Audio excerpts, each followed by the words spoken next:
Hey everybody, Jeremy Allen here. Today I want to talk about Google's new algorithm change. That's right, they did it again. They shook things up in the internet world, and I want to ask you, did you know about it, and are you prepared to deal with another algorithm change? The fact remains the same. Google's always shaking things up on a day-to-day basis, but some algorithm changes are greater than others. For instance, we all remember almost a year ago from now, last spring, when Google gave their ultimate Panda update. The Panda update really shook things up. It affected about 12% of internet sites out there on Google. This new one that was actually done just recently on January 19th, 2012, it's only going to affect about 1%. Now you're asking yourself, Jeremy, only 1%? Am I really going to fall into that 1%? Well, most likely, yeah, there's a good chance you are. Let me explain what this new algorithm change is. Basically, it's called above the fold. Now, if you know anything about journalism and the newspaper history, this is an old terminology that used to come from newspaper publishers that meant all the content above the fold in the newspaper. Basically, you wanted to be above the fold because your story was going to get read. The same thing with Google. We want to be on the first page because we want our story to be seen, read, or shared. So the above the fold algorithm, it means that what is Google going to see on your website? Are they going to see advertisements? Are they going to see a very large header? Are they going to see a bunch of widgets on the side? Or are they going to see content? As we all know, Google loves rich, unique content. And so we want to make sure that all of that is above the fold. Now, I've got some simple ideas that I've been playing with in the last week to try to counteract this and make sure that my website stays on the top of Google search engine.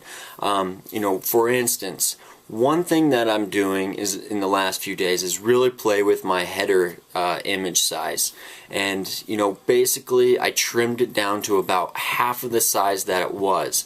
It was really large to begin with, and that I knew from the beginning was not going to fly, at least with me, is what way I wanted to present things. But I trimmed it down a little bit, and really honestly, I probably could trim it down a little bit more. I'll work on that. But these are some things that we need to start updating ourselves with and keep up with the game.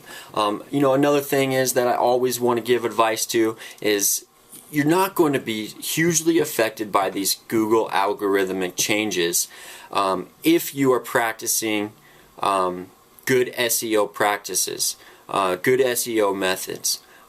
If you're out there to game the system and rather than focusing on building your internet business on a solid term of SEO strategies, then you're constantly going to be fighting with Google.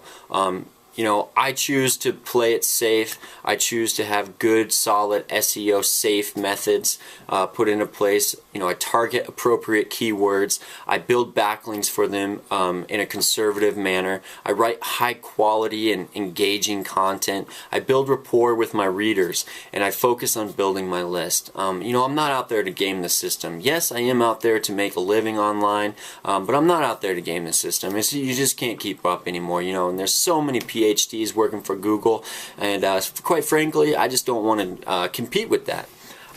So anyway, if you want to learn more about this Google algorithmic change and what's in store for 2012, just be sure to click the link below. I got some nice resources where you can kind of figure out where your site stands, and you can measure up actually what is actually seen by most web browsers and see if you are above the fold, and what things that you can modify to your site to make sure that it's standing out and making things happen and appreciated in the eyes of Google. And I'll also give you a quick checklist of items to consider to evaluate on there, and I give some really good tips, so make sure you click the link below, and I'll see you there. So keep updated and to dominating Google.